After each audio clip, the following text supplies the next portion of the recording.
कंवारी ननद। अंजलि की उम्र लगभग 30 साल हो चुकी थी। वो एक स्कूल में टीचर की जॉब करती थी।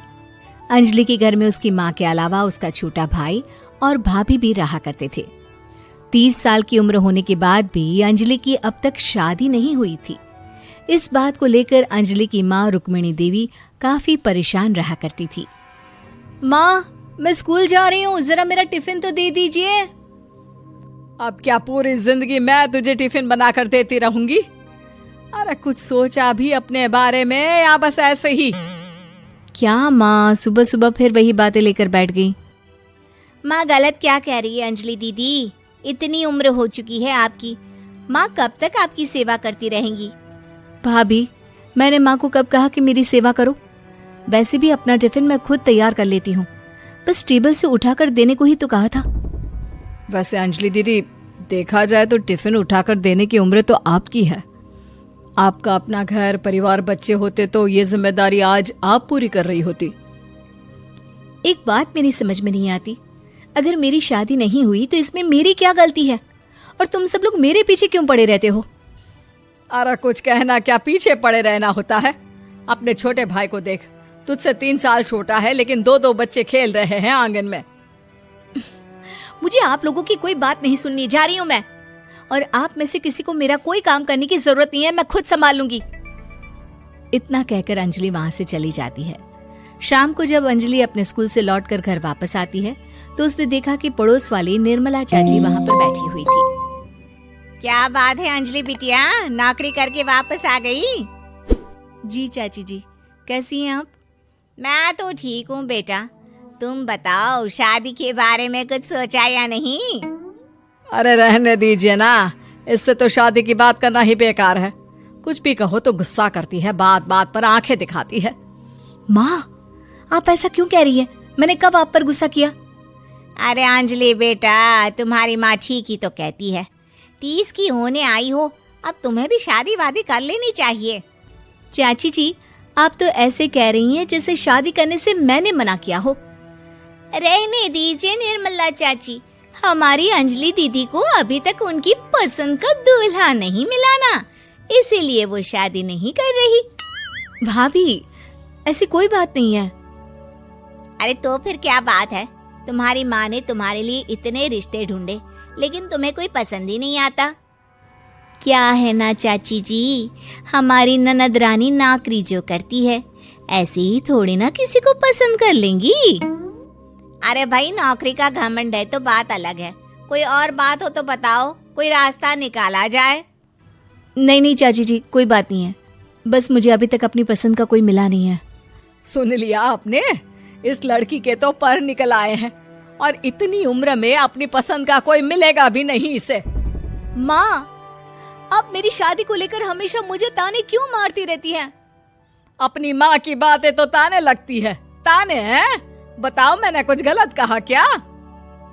देखो, ये सब छोड़ो, मेरी दूर की बुआ का बेटा है, उसकी अभी शादी नहीं हुई है, उम्र होगी कोई 34-35 साल। आप कहें तो बात आगे बढ़ाऊं? अरे हाँ हाँ, क्यों नहीं, ये भी कोई पूछने की बात है। अरे जल्दी से लड़के को यहाँ बुला लो।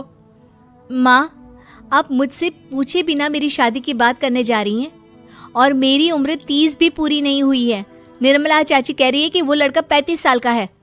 अंजलि दीदी, आपको क्या लगता है इस उम्र में कोई फिल्म का हीरो आएगा आपके लिए? देखिए, अब पसंद और नापसंद की बात तो रहने दीजिए, पसंद करने की उम्र तो आपकी निकल चुकी। अब तो जो भी मिले उसी से शादी कर लीजिए, इसी में भलाई है। तेरी भाभी बिल्कुल ठीक कह रही है। अब जैसा रिश्ता मिले उसके लिए हाँ कर देना, ताकि हम भी गंगा नहाए। ठीक है, चलिए मैं उस लड़के को कहती हूँ, वो कल ही अंजलि को देखने आ जाएगा। अगले दिन निर्मला चाची के दूर का रिश्तेदार अंजलि को देखने उसके घर आता है। उसका नाम था अजय। अंजलि जी, तो आप नौकरी करती हैं, वो भी स्कूल में? जी हाँ, मैं स्कूल में टीचर हूँ। हमारी बेटी बहुत होशियार है। अरे पढ़ने लिखने में इतनी होशियार है, इसीलिए तो इसकी नौकरी लगी है स्कूल में। हाँ हाँ ठीक है आंटी जी, जरा मुझे भी तो बात करने दीजिए आपकी बेटी से। जी पूछिए ना, क्या पूछना चाहते हैं?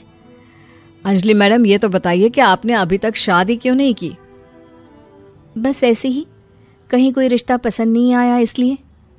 लेकिन क्या मैं आपसे पूछ सकती हूँ कि आपने शादी क्यों नहीं की? अंजलि, क्या कर रही हो तुम? लड़कियों को इस तरह की बातें नहीं शोभा देती। रहने दीजिए आंटी जी, आपकी बेटी काफी पढ़ी लिखी है, मैं उनके सवाल का जवाब दे ही देता हूँ। वो क्या है ना, मुझे भी अभी तक अपनी पसंद की कोई लड़की नहीं मिली। अच्छा, कोई बात नहीं। वैसे आपकी तनख्वाह कितनी है? कितना कमा लेती हैं महीने का? जी यही कोई 25,000 महीने। बस 25,000? इतने से क्या होता है? इतने से तो आजकल घर भी नहीं चलता। आपके कहने का क्या मतलब है? अरे मैं तो ये सोच कर आया था कि नौकरी वाली लड़की है, आराम से 40,000 कमाती होगी। माफ कीजिएगा, आपका और मेरा रिश्ता नहीं हो सकता। जी कोई बात नहीं, मुझे भी आपके साथ शादी करने में कोई इंटरेस्ट नहीं है। अंजलि, किस तरह की बात कर रही हो? घर आए रिश्ते को ठुकरा रही हो तुम। दीदी, अब इस उम्र में आपको इतनी अकड़ नहीं दिखानी चाहिए। अच्छा खासा रिश्ता हाथ से निकल गया, कहीं ऐसा ना हो कि जिंदगी भर कुंवारी ही रह जाओ आप। कुछ दिन और ऐसे ही निकल जाते हैं और अंजलि की शादी कभी नहीं होती। अंजलि के परिवार वाले बिंदास उसे ताने मारते रहते हैं, लेकिन अंजलि एक बड़ी नौकरी की तैयारी करती है और उसमें सिलेक्ट होने के बाद अंजलि को एक बहुत बड़ी नौकरी मिल जाती है। अब तो दीदी के नखरे और भी ज्यादा बढ़ जाएंगे भाई। अब तो इतनी बड़ी नौकरी जो लगी है, अब इनकी शादी होने से रही। माँ, मुझे नौकरी के लिए दूसरे शहर जाना पड़ेगा। आप जानती हैं ये बहुत बड़ी जॉब है और इसमें पैसे भी बहुत ज्यादा मिलेंगे।